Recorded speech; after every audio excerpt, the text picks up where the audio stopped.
৫ দিন কারেন্ট পানি না থাকায় ৫টা দিন আমরা কী যে ভয়ংকরভাবে কাটিয়েছি সেটা একমাত্র উপরওয়ালাই জানে। হ্যালো এভরিওয়ান, আসসালামু আলাইকুম। কেমন আছেন সবাই?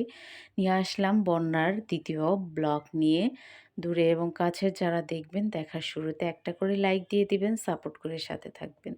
এদিকে আমার ফ্রিজে যা ছিল সব কিছু বের করে নিয়েছি। যা আর কি যতটুক পেরেছি সবকিছু জাল করে নিয়েছি। আর এই যে দেখেন ৫ দিন এত আর কি ৪ তলায় পানি টেনে ধোয়া আসলে সম্ভব না। এই যে মাছ, মসলা থেকে শুরু করে টুকিটাকি যতটুক পেরেছি সবকিছু জাল করে রেখে তারপর দিয়েছি। যেহেতু আমার এই ফ্রিজে বরফ পড়ে না, সেজন্য দেখা যায় অল্পর ভিতরেই আর কি আম নরম হয়ে গেছে। তাই আর কি মাছ, মাংস যেটা বেশি ইম্পোর্টেন্ট সেটাই জাল করে নিয়েছি। আর কারেন্ট না থাকার জন্য, যেহেতু কারেন্ট নেই, ফ্যান নেই, সেজন্য আমরা ফ্লোরিং বিছানা করে নিচেই ঘুমাতাম। জানালা থেকে অসম্ভব বাতাস আসতো। তো যেহেতু কারেন্ট আসেনি, তারপর আসবে কবে তার কোনো শিওর দিচ্ছে না। তারপর তো অনেক মারামারি ভাঙচুর হওয়ার পর কারেন্ট দিছে। ৫ দিন ৬ দিনের দিন আমরা কারেন্ট পেয়েছি। শহরের ভিতর থেকেও ৫-৬ দিন লাগছে আমাদের কারেন্ট পেতে। তো বুঝেন কতটা আসলে ক্ষয়ক্ষতি হইছে।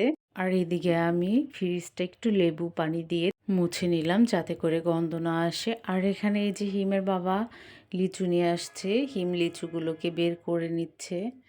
হিমও লিচু পছন্দ করে, আর আমার তো কোনো কথাই নেই। জুনানো ভীষণ পছন্দ করে, তাই হিম বের করছে আর বলতেছে, আম্মু তুমি আর আমি রেস করব, দেখব কে কয়টা খেতে পারে। তো এই যে হিম সবগুলো বের করে নিচ্ছে, আর লিচুগুলো মাশাআল্লাহ এত সুন্দর দেখতে, দেখেই খেতে ইচ্ছে করে এমন আর কি।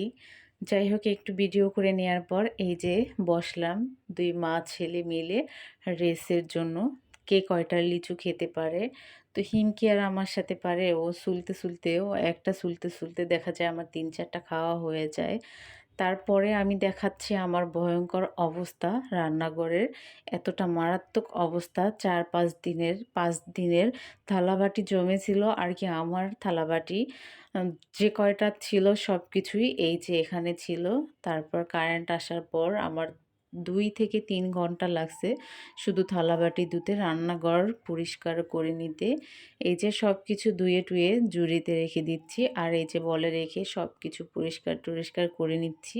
আর এই যে দেখেন আমার ফ্রিজে যা ছিল সব নষ্ট হয়ে গেছে। টক দই থেকে শুরু করে নারকেল। আসলে খুব খারাপ লাগছে। কি আর করার, যাই হোক।